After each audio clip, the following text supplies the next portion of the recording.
think of first-line induction treatment, the benefit of induction treatment per se is that this allows us to get control of the disease, to reduce the tumor burden, to potentially eradicate very malignant cell clones, and to rely on the concept of having induction treatment, then discontinue either to maintenance treatment or to ablation or resection of metastases. So there are many benefits to start with the real intensive combinations. These combinations in the beginning can be, or generally are, a combination of a chemotherapy compound, so chemo combination, plus bevacizumab, either as doublet, meaning FOLFOX, FOLFIRI, or capecitabine oxaliplatin, or FOLFOXIRI plus bevacizumab. The nice thing about bevacizumab is that it is not adding extra toxicity, but only efficacy to this combination. We'll say we do have an improvement of patients' prognosis without gaining symptomatic toxicity from the combination chemotherapy, because the toxicity profile is not overlapping and the drug-specific adverse events from bevacizumab can be managed very well.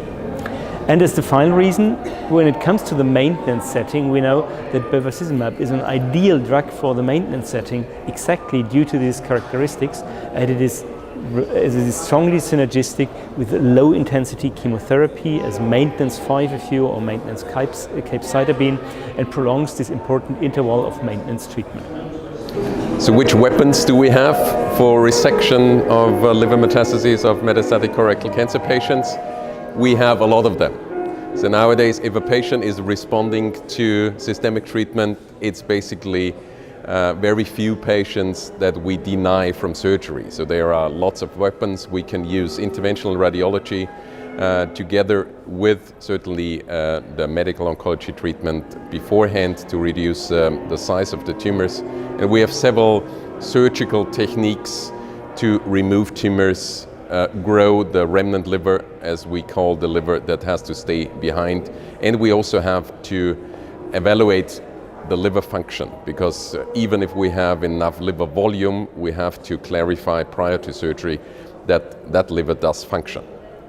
Regarding the Olivia trial that we did, that was a trial, the only trial that is currently available in clearly upfront unresectable liver metastatic colorectal cancer patients. So we upfront defined why are these patients, based on the assumption of a liver surgeon, unresectable. So only these patients were allowed to be entered into the trial. In the trial itself, we compared FOLFOXIRI, so the triple drug regimen with bevacizumab, to FOLFOX6, so the double chemotherapy regimen with bevacizumab, and the primary endpoint of the study was secondary resection rate.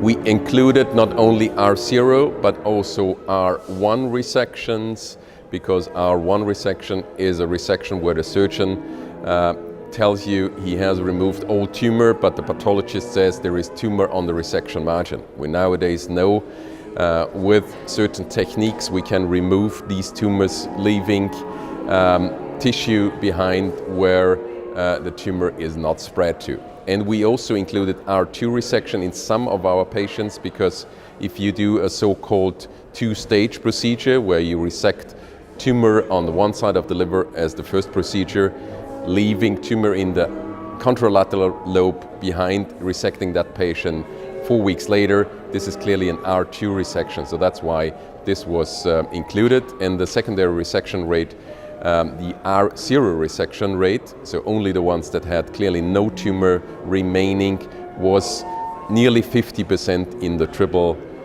drug regimen together with bevacizumab. So half of the patients that were upfront defined unresectable were able to undergo secondary surgery after FOLFOXIRI plus bevacizumab, which is quite impressive, but has to be handled in experienced centers. So it's important that you do not tell everybody that these patients are resectable and they can do big resections, because you have to do this on a daily basis to reduce your morbidity, which should be major morbidity below 20%, and mortality should be below 5, better 3%.